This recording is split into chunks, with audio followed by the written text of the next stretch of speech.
ദശകം 92 കർമ്മ മിശ്രഭക്തി.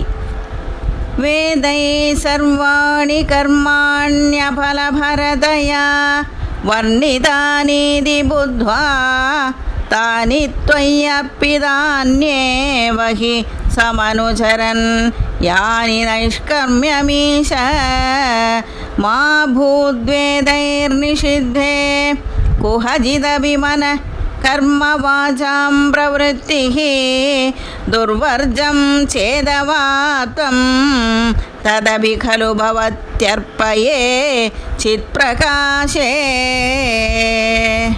യസ്ത്വന്യകർമ്മയോഗഃ തവ ഭജനമയസ്തത്ര ചാഭീഷ്ടമൂർത്തിം ഹൃദ്യാം സത്വൈകരൂപാം ദൃശതി ഹൃദി മൃദി ക്വാപി വാ ഭാവയിത്വാ പുഷ്പൈർഗന്ധൈ നിവേദ്യൈഃ അഭിജവിരചിതൈ ശക്തിദോ ഭക്തിപൂതൈഃ നിത്യം വർയാം സപര്യാം വിദദദൈ വിഭോ ത്വത്പ്രസാദം ഭജേയം.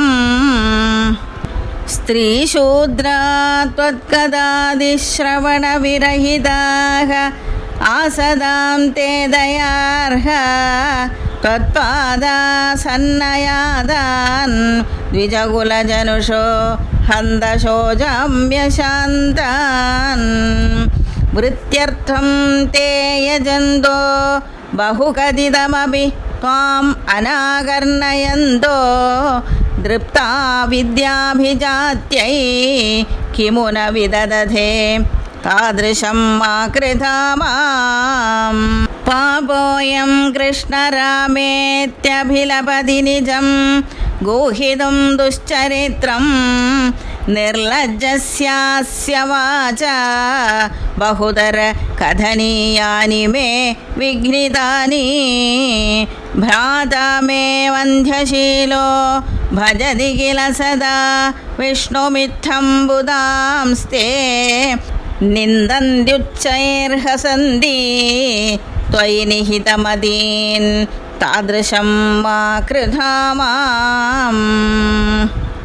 ശ്വേതഛായം കൃതേ ത്വാം മുനിവരവപുഷം പ്രീണയന്തേ തപോഭിഃ ത്രേതായാം ശ്രുക്ശ്രുവാദ്യങ്കിതം അരുണതനും യജ്ഞരൂപം യജന്തേ സേവന്തേ തന്ത്രമാർഗൈ വിലസദരിഗതം ദ്വാപരേ ശ്യാമളാംഗം നീലം സങ്കീർത്തനാദ്യൈ ഇഹ കലിസമയേ മാനുഷാസ്ത്വാം ഭജന്തേ.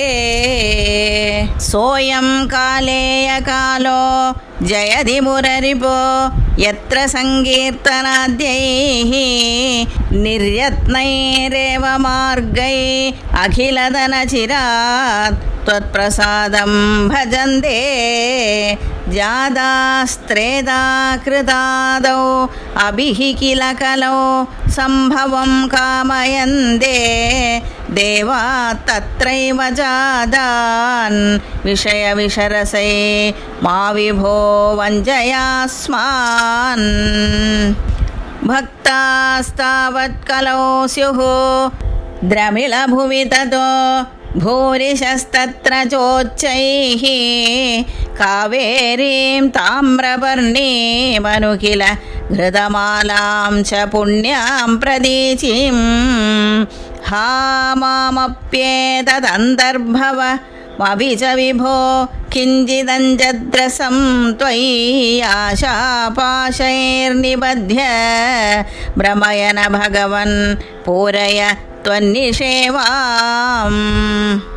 ദൃഷ്ട്വാ ധർമ്മദ്രുഹം തം കലിമപകരുണം പ്രാങ്മഹീക്ഷിത് പരീക്ഷിത് ഹന്തും വ്യാകൃഷ്ടഖഡ്ഗോപിന വിനിഹതവാൻ സാരവേദീ ഗുണാംശാത് ത്വത്സേവാദ്യാശു സിദ്ധ്യേത് അസദിഹന തഥാ ത്വത്പരേച്ഛൈഷ ഭീരുഃ യത്തു പ്രാഗേവ രോഗാദിഭിരപഹരത്തെ തത്ര ശിക്ഷയൈനം.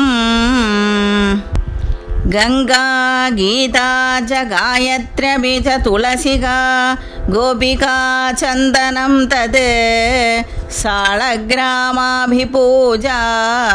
परपुरुष तथैकादशी नामवर्णाः एतान्यष्टाप्ययत्नान्यै कलिसमये त्वत्प्रसादप्रवृद्ध्या क्षिप्रं मुक्तिप्रदानीत्यभिददुर्षयः तेषु मां सज्जयेधाः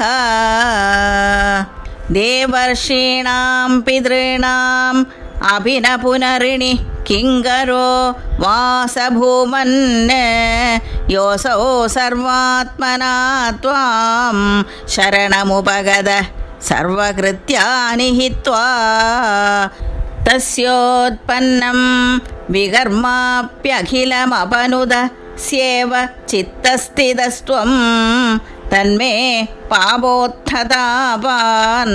पवनपुरपदे रुन्धि भक्तिं प्रणीयाः गोपिका जीवनस्मरणं गोविन्द गोविन्द नारायण अखिलगुरो भगवन्नमस्ते।